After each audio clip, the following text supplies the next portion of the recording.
Tourism అభివృద్ధికి ప్రత్యేక ప్రణాళికలు రూపొందిస్తూ ఈ రంగం ద్వారా ఉపాధి అవకాశాలు మెరుగుపరిచే దిశగా ప్రభుత్వం ముందుకు వెళ్తోందని రాష్ట్ర ఉప ముఖ్యమంత్రి అటవీ పర్యావరణ శాఖ మంత్రి పవన్ కళ్యాణ్ స్పష్టం చేశారు.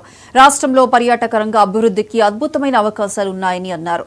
మంగళగిరిలోని క్యాంపు కార్యాలయంలో temple, eco, adventure, heritage tourism అభివృద్ధికి కార్యాచరణ, పర్యాటక ప్రదేశాల అభివృద్ధికి ఇచ్చిన హామీల అమలుపై డిప్యూటీ సీఎం పవన్ కళ్యాణ్ అధ్యక్షతన సమావేశం నిర్వహించారు. ఈ సమావేశంలో రాష్ట్ర దేవాదాయ ధర్మాదాయ శాఖ మంత్రి ఆనం రామనారాయణ రెడ్డి, పర్యాటక శాఖ మంత్రి కందుల దుర్గేష్, ఆర్ఎండ్బి శాఖల మంత్రి బీసీ జనార్దన్ రెడ్డి, సంబంధిత శాఖల ఉన్నతాధికారులు పాల్గొన్నారు. ప్రపంచంలో ఎన్నో దేశాలు కేవలం టూరిజం ద్వారానే అభివృద్ధి చెందాయని, రాష్ట్రాన్ని టూరిజం హబ్గా మార్చేందుకు ప్రభుత్వ శాఖలు సమన్వయంతో ముందుకు వెళ్లాలని డిప్యూటీ సీఎం పవన్ కళ్యాణ్ దిశానిర్దేశం చేశారు. మీ అందరికి మనస్ఫూర్తిగా ఆహ్వానిస్తూ ముందుగా ఆనం రామనారాయణ రెడ్డి గారికి నా హృదయపూర్వక నమస్కారం. ఈ ప్రత్యేకించి కొత్త ప్రభుత్వం ఏర్పడ్డాక టూరిజం మీద చాలా కీలకమైన నిర్ణయాలు తీసుకోవాలి. మనకి ఎంప్లాయ్మెంట్ జనరేషన్ జరగాలి. మీరు చెప్తున్నప్పుడు పివి నరసింహారావు గారు ఆయన దేవాదాయ శాఖ మంత్రిగా ఉన్నప్పుడు యాత్రా బస్సులు స్టార్ట్ చేసి పలు దివ్యక్షేత్రాలు వచ్చినప్పుడు గుర్తొచ్చింది మీరు చెప్తా ఉంటే.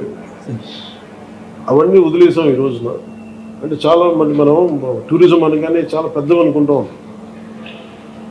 అంటే ఇప్పుడు ఏమైపోయిందంటే టూరిజం అంటే వేరే దేశాలకు వెళ్ళడం అయిపోయింది తప్ప మనకి నేటివ్ టూరిజం అనేది ఇది అయిపోయింది.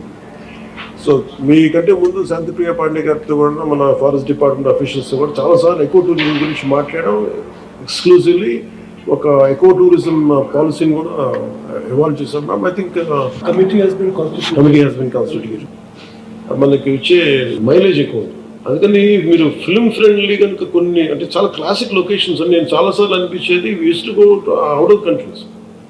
మనకి లోకల్ ఎంప్లాయ్మెంట్ కానీ దీనికి కానీ మీరు దీంట్లో ఒక్కటి ఇంక్లూడ్ చేయాల్సింది ఫిల్మ్ ఫ్రెండ్లీ అప్రోచ్ కనుక పెడితే లొకేషన్స్ కూడా మన దగ్గర చాలా బాగున్నాయి. మీరు అది కనుక పెడితే ఇవన్నీ కూడా దే బికమ్ అవర్ ఫౌండేషన్.